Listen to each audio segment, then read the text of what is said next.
Hi, I'm Jonah, and this is a Learn to Play tutorial for Morning Has Broken, a really sweet, traditional, spiritual song. Now, I didn't know that. I actually knew this song through Cat Stevens. He does a really great version of it.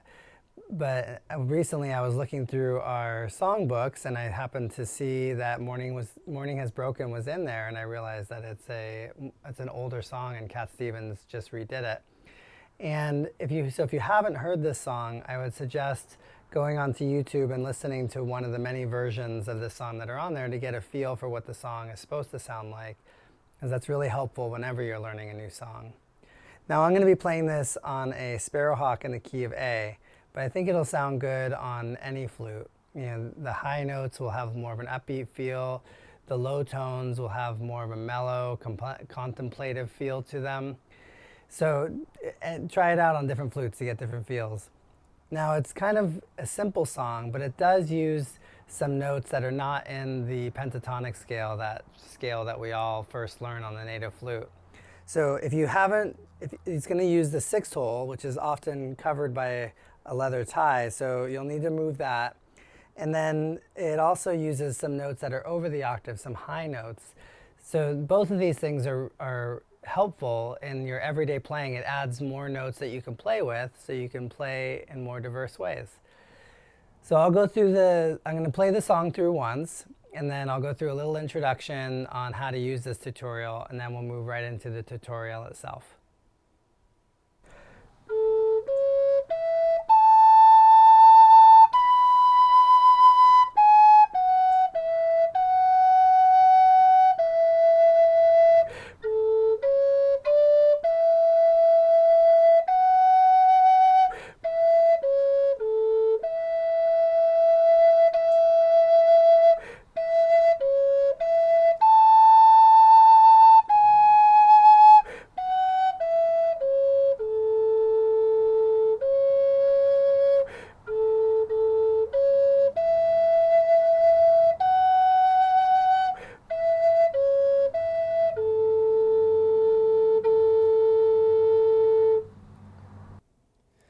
Now, the easiest way that I find to learn songs is to work through them phrase by phrase. Now, phrases are like sentences. You put a bunch of sentences together to build a story. In the same way, you put a bunch of phrases together to build a song. Essentially, each time you pause to take a breath, you've completed a phrase. And because in the music we've added these breath marks, you can easily see that the phrases begin and end at each of these breath marks. I've also noted the number of the phrases using these numbers with lines through them.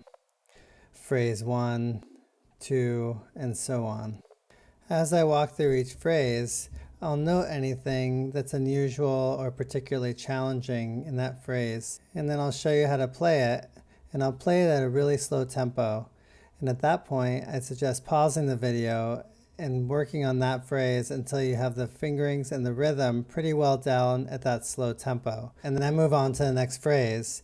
Once you move through the whole song, I suggest going back to the beginning of the song and working through each phrase again. And each time you do that, your hands will memorize the fingerings a little bit more, and you'll memorize the rhythms a little bit more, and the song will get easier to play, and you can start bringing it up to tempo. These are the notes that some of you may not have played before, so when you come to these notes in the song, have some patience with yourself. It may take a little time to learn the transitions from the note before it to this note and to the note after it. I'll also talk more about these transitions and notes as we come upon them in each phrase.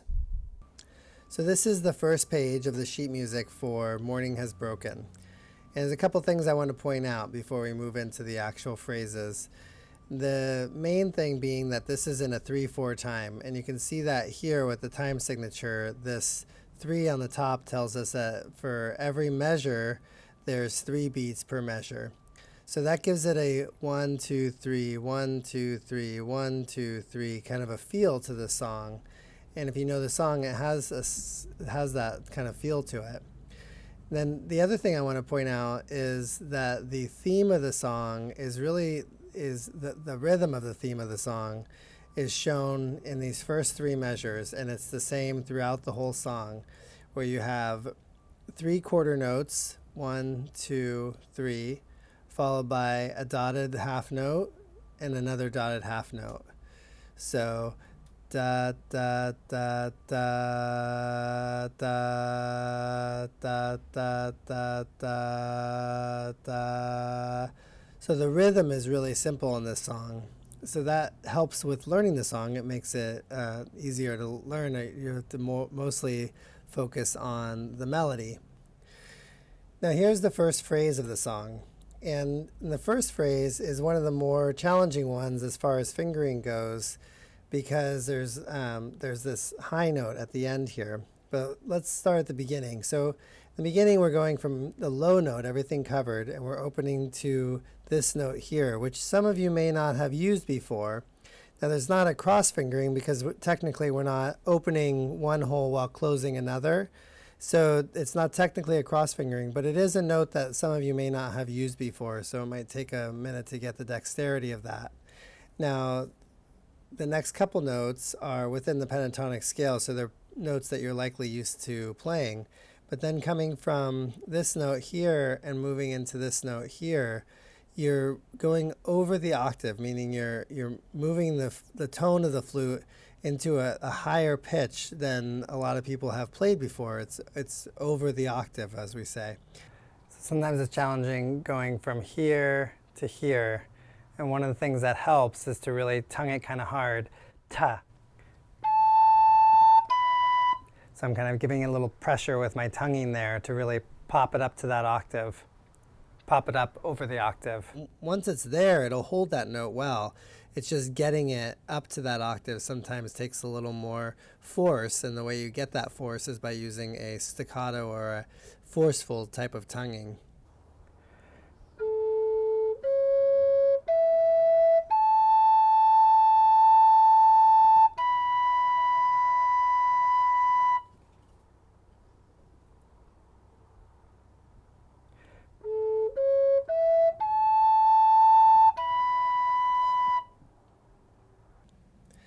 This is phrase 2 of the song, and in this phrase there are some notes that many of you may not have played before, but I think the biggest challenge of this phrase is coming off of the last note in phrase 1 and moving into the first note in phrase 2, and it's a cross fingering. And here's I'll talk a little bit more with a visual example of how this is done. Now going into phrase 2 from phrase 1, you're coming off of this high note here, and then you're doing this cross fingering, which if you notice I kind of had to put it on my mouth because I'm using that as a leverage point when I'm doing this. That's a leverage point between my mouth, and I'm kind of throwing it so that I catch it with this, because you got to have that top, something on the top to hold the flute. So I'm going from here to here, and I'm using my mouth as part of that leverage. I'm just checking to make sure that's the correct transition. It is. So after you make that transition, you'll find yourself on this note here, which is a note that many of you may not have played before, because the third hole from the top is now open. And so if you're playing in the pentatonic scale, that hole is either closed with a leather tie, or you're keeping your ring finger on that hole at all times in order to keep it closed.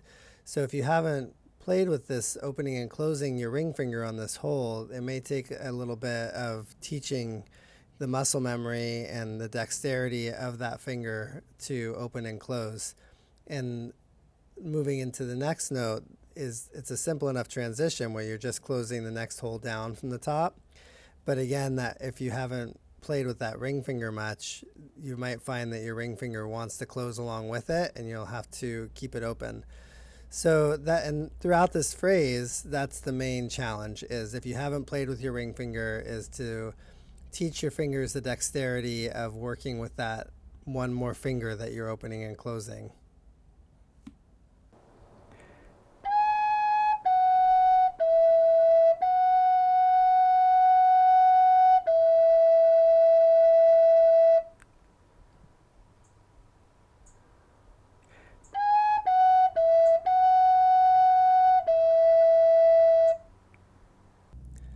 This is the third phrase of the song, and this phrase also has some notes that has some of these new notes that this song is introducing in it. And while they're not cross fingerings, meaning you're not opening one hole while closing another, so that technically in a dexterous way, they're not that complicated. They may take a little bit just to teach the dexterity and the muscle memory of opening, say, the second hole from the bottom without opening the bottom hole as well. So transitioning from this note to this note, you may just have to work with your fingers for a second to teach the dexterity of that. And then moving from this note into this note, again, you're working with that ring finger that in the pentatonic scale is always closed.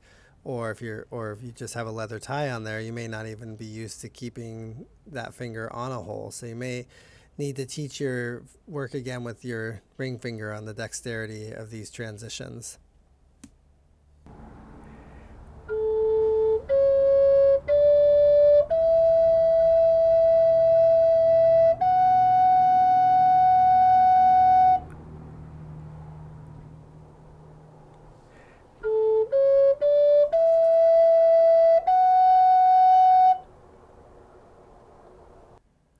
So this is the fourth phrase. And in this phrase, I think the most challenging thing is transitioning from this note to this note. And mostly because many of you are probably used to dropping all three of those lower fingers at once to get to a lower note, where in this one, you're just closing the ring finger and your pointer finger, and you're leaving your middle finger open. And so it's just a new transition.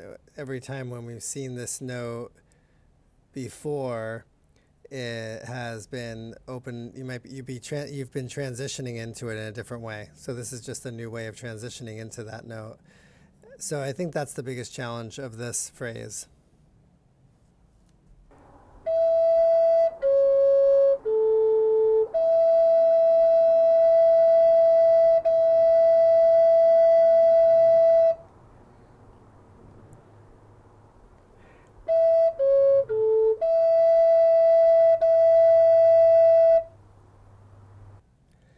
Now this is the fifth phrase, and what I've actually done here is what you're seeing is I've taken the two sheets of music that you'll see in the PDF and I've molded them together in order to be able to see the fifth phrase all together, because normally this note here is on the next page. So just that's a good thing to note.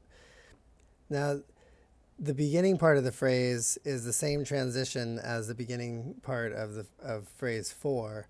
So you've been working with closing these two holes down while keeping that pointer or that middle finger open. And then to transition out of that, you open those same two up. But I don't think that's the most challenging part of this phrase. Definitely the most challenging part of this phrase is moving from this note to this last note in the phrase, this cross fingering. So here again, we're going through a transition from here, a cross fingering from here to here.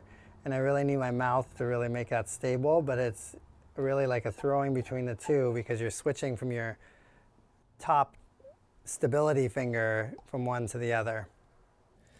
And again, that's the transition from this note to this note. So give yourself a little time with that, because it's a technique that will be really good to learn, and you'll need to know for a couple different transitions in this song.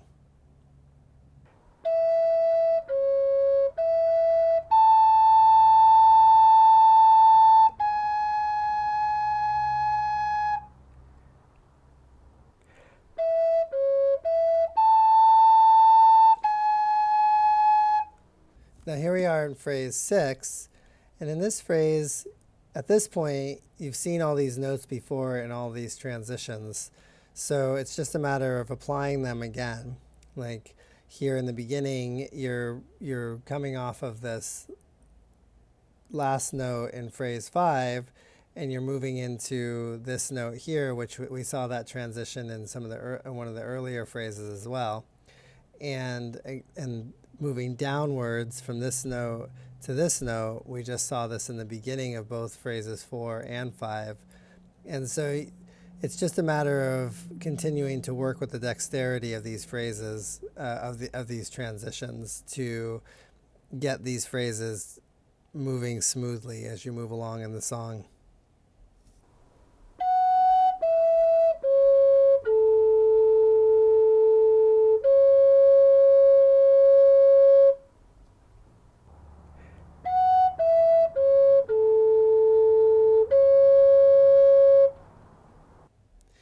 In phrase 7, we're again working with notes that may be new for some of you, but that we've seen before in this song. So, and also transitions that we've seen before, moving in and out of those notes. So it's just a matter of working with these new notes and these transitions to teach your fingers the dexterity to be able to move through these phrases in a smooth way to put the whole song together.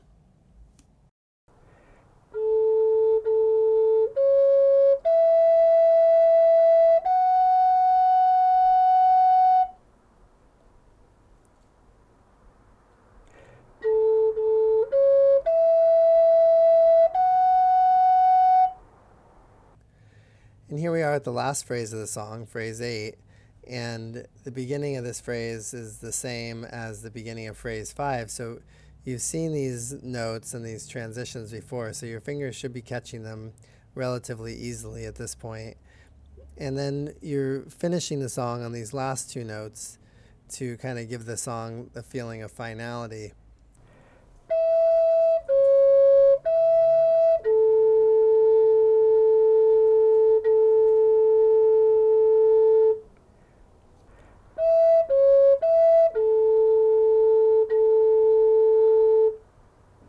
Now, I really like playing this through more than once. I think it's really sweet to play it through 2, 3, 4 times. And as you do, each time you can embellish a little differently, meaning you can, as you play the song more and more, you'll find that you're able to add little bits of your own flair here and there, because you'll have memorized the song itself, the structure of the basis of the song itself, in such a way that that part becomes second nature, and you can start throwing little notes in here, or holding one note longer, or using your breath to create dynamics, blowing a little softer to create a quietness in one part, and blowing a little harder to create an intensity or more volume in another part. So I like playing it through multiple times in order to start adding my own personal flair into the song itself.